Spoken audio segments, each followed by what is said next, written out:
Big Cal, and welcome to my world. It is the end of the month, which only means one thing: DIY gaming box time. So, what is DIY gaming box? If you're not aware, every month I spin this little wheel here. Whatever number it lands on correlates with a games console, and then for the next month I have a budget of £25 to try and buy a good mix of quality and quantity games for that one system. Obviously stuff that I don't already own. My glasses are filthy. Yeah, so I think I said this last month, but hasn't been many videos over the month in between these. I think there's just been a pickups video or something in between this, maybe a pickups and a top 10. Yeah, this month I've been helping fit a kitchen into the house with my parents, and yeah, it's taking time, and obviously I haven't really had a chance to get anything else done. Yeah, so today's a nice rest day, get this recorded.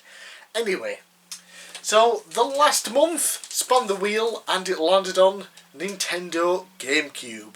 So let's see what I was able to get with my budget of a whole £25 with the Nintendo GameCube. So let's put this down here and pick out the first game. This one cost £5 and it is Turok Evolution. Still got the nice big old sex sticker on there. Picked this up from Gamer Movie Sheffield. I will be doing another video at some point with my pickup showing off everything else I got from there. But yeah, I went through there on the last week of basically of the month. So just last week, last Monday. And I thought, okay, I'm going to go there, get some GameCube games for it. So I didn't look anywhere else, so I was kind of out of options, and yeah, they didn't really have much of a GameCube selection. What they did have, I mostly already own. Anything that I didn't really own but wanted was out of the price range, such as Kirby's Air Ride at £130, I think it was. Yeah, not going to get that for £25, am I? So yeah, for £5 I picked up Turok Evolution. Now, I've heard mostly bad things about this, to be honest, and I currently only own the Game Boy Advance version, which is completely different. It's a run and gun, kind of like Contra, and it's pretty fun. So I was kind of interested in getting this, bit wary as well, but for a £5 I thought I'll grab it, pick it up. And you know what? I've had a lot of fun playing through this so far, just to record video footage for this video. So I've actually been pretty impressed with it. Sort of. Saying that, apart from there being no fog, which of course the N64 versions of these games are notorious for, the Turok games, it still more or less feels like an N64 game and kind of looks like one a bit, but without the fog. But apart from that, I've had a lot of fun going around killing dinosaurs with your club or whatever that you've got, and you can pick up various weapons, arrows, bow and arrow obviously. You can even get a pistol from the enemies that's there. Lots of exploring to do. Yeah, I quite like the game from what I've played so far. It's been pretty fun. So for £5 I was very happy with that. And next, and lastly, the other game that I picked up from Game Movie Sheffield. This one cost £15, so that only takes me up for £20, leaving me with £5 to spare. And honestly, there just wasn't anything else within that price range that I actually wanted to pick up. Everything else was either, you know, garbage that's just like I would be buying it for the sake of it. I don't really want it. I don't want to play it. I just get it to fill the budget, or I already owned it. So I decided against spending that extra £5, so only £20 this month. But the game that I did get was Time Splitters 2. Again, £15. And Time Splitters, great game to pick up just now because they have finally announced that they're going to make a new one. A new division of whatever the developers are. Is it Eidos these days? Square Enix? Do they own Eidos? I don't know, it gets confusing. Basically, a new studio's open and they're making a new Time Splitters game. And the Time Splitter Series 1, 2 and 3, Future Perfect, are all fun as hell. And I have to admit, when I was playing through this just to test it, I realised I don't think I've played a story mode in these games before. I've always just jumped into sort of the multiplayer, played against bots or against other people. And trust me, those modes are super duper fun. But the actual story modes, you know, there's a story, you go through time to different locations and kill people, and yeah, it's fun as hell. And it reminds me a lot of the 007 games. It does, it kind of like GoldenEye, and then was it Nightfire? Got somewhere around there, yeah. 95 is there. Yeah, so they play similar to that, and they're still really, really fun. Various weapons, cool locations.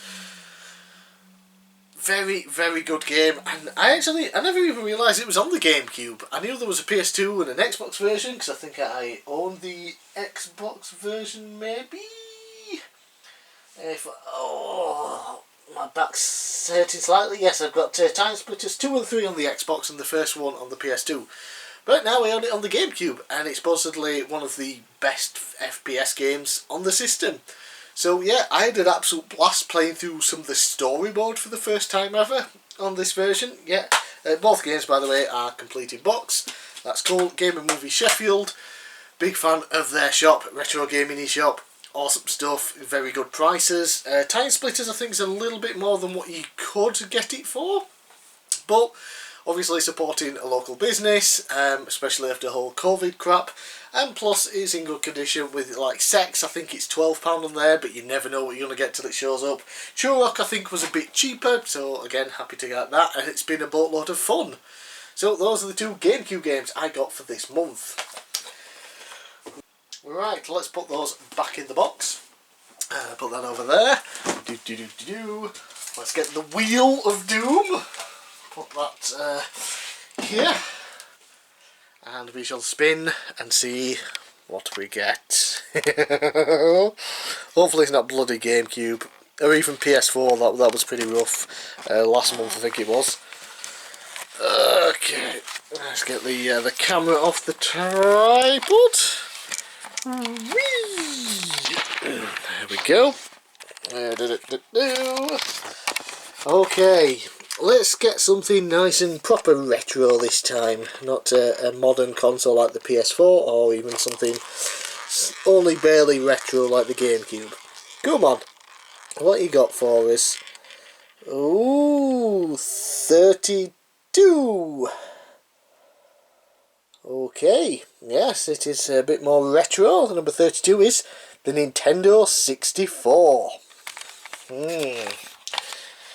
So, the N64, I have a decent collection already, but I do have a decently sized want list, and a few of the games on there definitely within my budget. So, should be a pretty good month for the month of June. Pick up the N64. Yeah, I'm pretty happy with that. It's a good console to get for. Yeah, I like that. Plus, I can go for Japanese and American games now, because I have an NTSC N64, which is technically region free. But yeah, should be pretty good. So, I'm bigcal. Thanks for watching. Let me know down in the comments below what you thought of my pickups this month. Let me know if there's anything in particular I should get for the N64 next month. And I'll see you again next time.